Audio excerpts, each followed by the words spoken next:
So believe it or not, we're still here at PAX East. Yeah, it's the first day, and I'm here with Trendy Entertainment. We're looking at Dungeon Defenders 2. Brad, it is seriously a huge improvement, I say, of the first one. Really good to meet you guys. It's great to meet you too. We're having a lot of fun here today so far. So you sat us down. We accidentally played the hardest map that you have here. Yeah, so pretty interesting stuff. So there's no new classes right now in Dungeon Defenders 2. I know that you guys are working on the core 4 with how they are right now. Why don't you talk to our viewers about some of the things that maybe they haven't experienced in Dungeon Defenders 2 yet? Yeah, sure. So a lot of things we've done in Dungeon Defenders 2 have been iterating and growing upon things we did in the first game. So an example of that, we have this really cool combo system now where basically abilities and towers actually can interact with each other.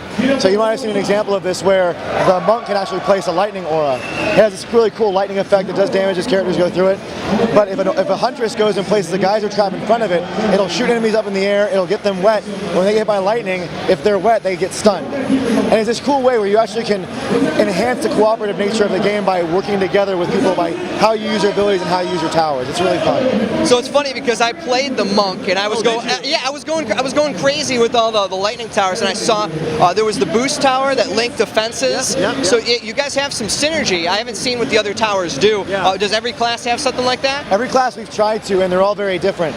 So like for example, the monk can place an anti-air tower, the Skyguard tower. You probably saw that. It shoots the wyverns and everything. Well, the Prentice has a tornado ability, and it lifts enemies up in the air.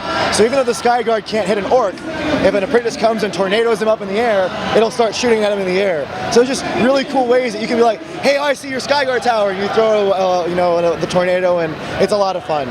So I've noticed we didn't get to look at all the menus and all the intricacies of the game yet. Obviously, you got a brief demo here. There's a lot of people in line to play this game.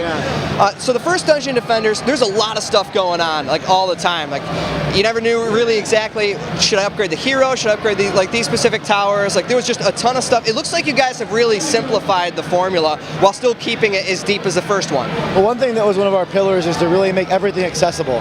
And that goes from how you level your character to how you interact with your towers, the whole thing. So you might have noticed in the first game, when you went to go upgrade a tower, or if you went to go repair something, you were stuck in motion, you couldn't move. It was very binding.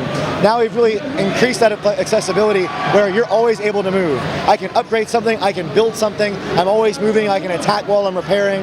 A lot of things that make that combat a lot more moment to moment, really more exciting than it was before.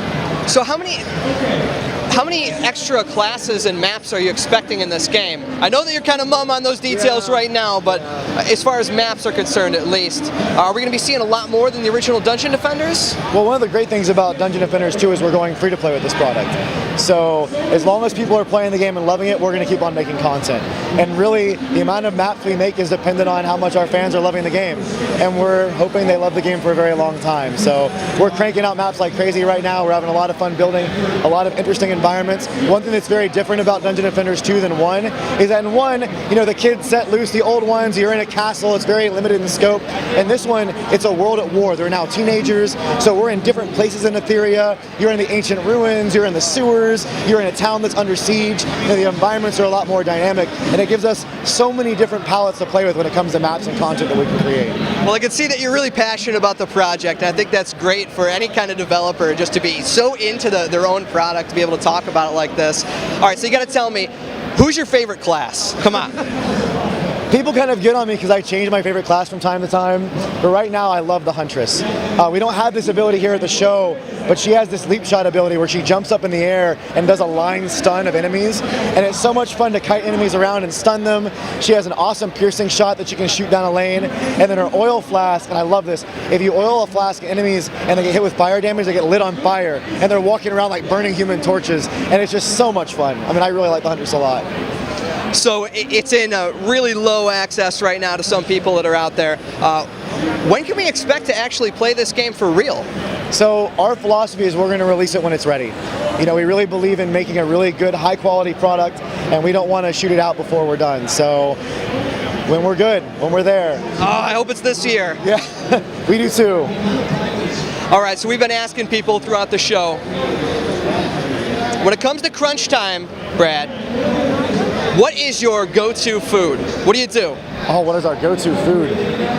Well, that's tough because we really try not to do crunch as much as possible. That's kind of our studio's philosophy. We believe in a work-life balance, but we have a local spot called Big Lou's right near our studio. It's a pizza and Italian food spot, and their pizzas are incredible.